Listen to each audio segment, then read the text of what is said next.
Selepas terpidana koruptor 300 triliun, Harvey Muiz mendapat vonis hanya 6,5 tahun penjara. Lini masa media sosial diramaikan gerakan rela dihukum demi uang besar.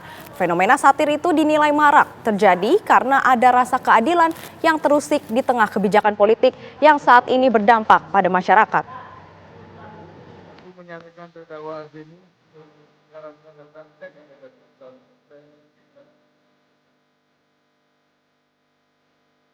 Tak butuh waktu lama, putusan ringan Majelis Hakim Tipikor terhadap terdakwa kasus korupsi timah senilai 300 triliun rupiah mendapat respon dari masyarakat. Secara satir, netizen seakan kompak, ramai-ramai mengaku rela dihukum masuk penjara, asalkan bisa korupsi seperti Harvey Muiz hingga 300 triliun rupiah.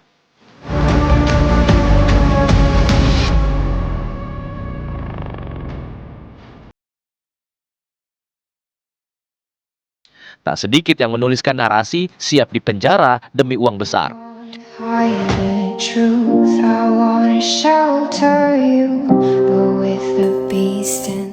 Salah satu akun warganet bahkan menjabarkan turunan nilai uang korupsi dibandingkan dengan jumlah hukuman penjara.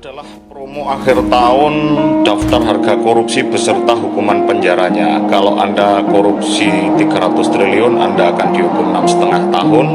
Kalau ini dirasa terlalu berat, Anda bisa ambil promo-promo maling di bawahnya ya. Paling ringan Anda korupsi 4,6 triliun dihukum selama 1 bulan saja.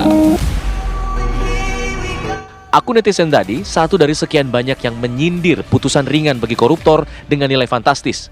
Tak terkecuali mantan mentalis dan YouTuber papan atas, Deddy Corbuzier. Gue punya pertanyaan ya.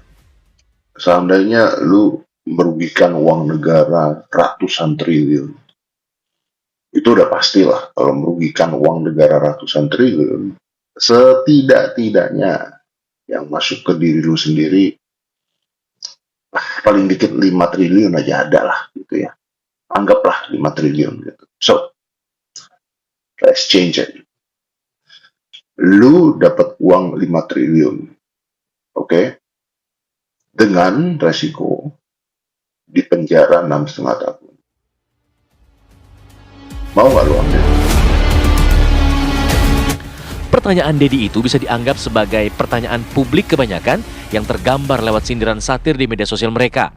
Pengamat politik Henry Satrio menjelaskan fenomena semacam itu terjadi karena ada rasa keadilan yang terusik di tengah kebijakan politik saat ini yang berdampak pada masyarakat.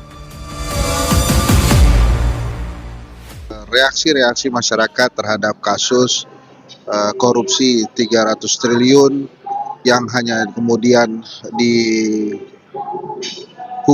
hanya 6,5 tahun penjara itu membuat masyarakat naik pitam. Kenapa? Karena dirasakan tidak ada keadilan di sana karena merugikan negara begitu besar 300 triliun.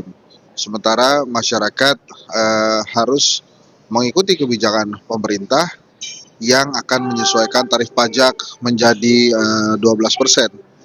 Bahkan banyak yang bersuara bersedia untuk korupsi 300 triliun atau bersedia untuk juga ikut korupsi demi mendapatkan uang dan hanya dihukum penjara sebentar menurut mereka. Nah, kemudian hal ini juga memicu gerakan-gerakan lain seperti misalnya ada gerakan Mari Korupsi ya, sebuah gerakan yang sangat negatif, tapi hal ini dilakukan untuk dalam rangka menuntut keadilan, memenuhi rasa keadilan sosial, kemudian pemerintah secara keseluruhan bisa mengambil peran penting dalam upaya memberikan keadilan dan mengurangi kemiskinan bagi rakyat Indonesia. Sepatutnya sorotan publik pada para lembaga penegak hukum yang tengah dinilai mencederai masyarakat ini bisa dijadikan momentum untuk memperbaiki sistem hukum di negeri ini. Tim TV One mengabarkan.